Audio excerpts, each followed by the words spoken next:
Bonjour à tous. Alors aujourd'hui on va parler d'un sujet qui perturbe et de façon compréhensible un grand nombre d'étudiants et qui est la question de la méthode de travail. Alors je dis directement, cette vidéo n'est qu'une simple introduction. On ne peut pas tout régler en 2 minutes. Mais on voit, ça fait 25 ans qu'on voit passer tellement de conseils qui sont parfois très valables, mais qui sont parfois un peu fantaisistes, qu'on s'est dit qu'effectivement il fallait prendre les choses en main. C'est pour ça qu'on a créé ce séminaire en méthode et organisation du travail universitaire. Alors, la méthode, il faut dédramatiser. C'est faisable. Tout étudiant, arrivé donc en première année, voire dans le fil de ses études, peut se donner une méthode de travail qui lui convienne, c'est-à-dire qui lui permette de réussir sa plus prochaine session d'examen. Alors, la méthode de travail, c'est beaucoup de choses, mais c'est deux éléments principaux. Et si on est attentif à ces deux éléments, on a déjà fait un pas de géant dans la bonne direction. Quels sont ces deux éléments ? Finalement, qu'est-ce que c'est qu'étudier? Parce que c'est la même question. Bien, ces deux éléments, c'est la sélection de l'information pertinente, d'une part, et d'autre part, la mémorisation. Alors, la sélection de l'information pertinente. En quoi est-ce que la sélection est quelque chose de pertinent? Eh bien, beaucoup de professeurs, notamment belges, mais pas seulement évidemment, livrent, je dirais, en pâture à leurs étudiants un support initial, qu'il s'agisse de PowerPoint, d'un support digitalisé, voire d'un support papier, qui n'est pas, disons-le franchement, terriblement appétissant. On voit parfois des supports de plus de 1000 pages. Et ce n'est pas une invention, ce n'est pas une exagération, c'est la vérité. C'est le cas en droit constitutionnel. Je pense notamment à l'ULB, on ne citera pas de nom. Je pense à l'anatomie 2, à l'UCL, on ne citera pas de nom. Cours de 1000 pages. Alors, quand on a 1000 pages, il y a deux possibilités. Soit on sélectionne l'information pertinente, soit on rate.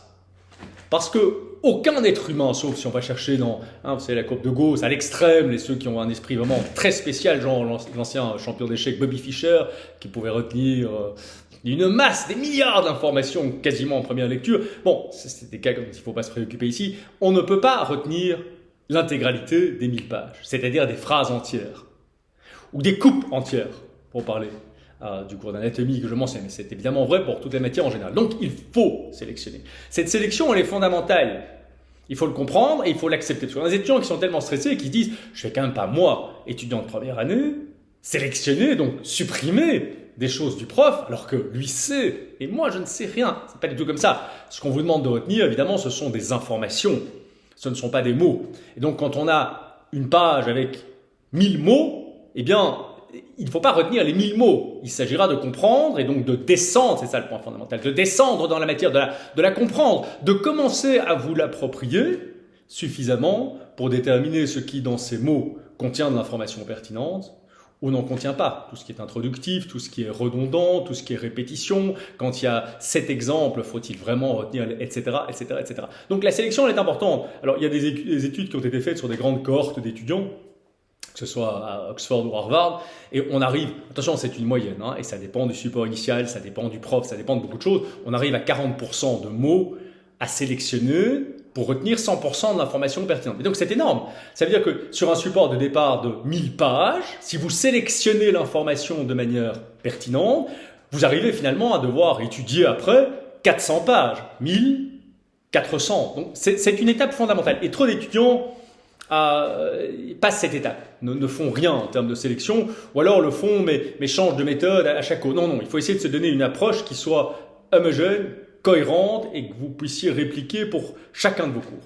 1, 2, je ne vais pas faire trop long, c'est déjà à 4 minutes, la mémorisation. Alors, d'un mot, la mémorisation, il y a beaucoup de méthodes, il y a beaucoup de techniques, il y a 1000 façons de s'y prendre. Mais quel est l'élément fondamental d'une mémorisation pertinente, c'est-à-dire suffisante pour réussir l'examen? C'est la répétition. Les anciens Grecs disaient l'éducation c'est la répétition, c'est un peu caricatural. Mais la mémorisation par contre, oui, c'est une question de répétition. Et donc quand vous aurez sélectionné l'information pertinente, je ne parle pas ici d'exercice, donc je parle de la partie théorique de chaque cours, il y a toujours une partie théorique, même en comptabilité, même en statistique, même en mathématiques, il faut la mémoriser. Et cette mémorisation, vous n'y parviendrez que par la répétition. Sélection de l'information pertinente, mémorisation. Réfléchissez à ça. Personne ici Moi non plus, personne n'a la science infuse sur ces questions.